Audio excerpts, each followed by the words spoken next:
Hey there guys, my name is Marcus, and in this video I'll show you a simple way how we can add easily contacts on Signal. So let's start. So what you want to do is pretty simple. Go to the right bottom corner to the right, and right here you're gonna add enter name or number, and you're gonna see all the numbers here. Or what you can do is invite to Signal, share with contacts, or you can just click on the right top corner and just write here the number that you want to write message to, new message to, 1, 2, 3, that's like my number, and voila, this is how you can add whatever number you got, right?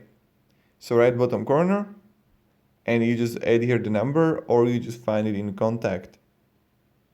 So yeah, and then when you add a contact, you can simply add it in your contact list on your phone, and this is how you can simply add contacts on Signal. So thank you very much everybody for watching. If you have any questions, guys, ask me down in comments. I'll be really happy to help you, and have a great day and goodbye. See ya.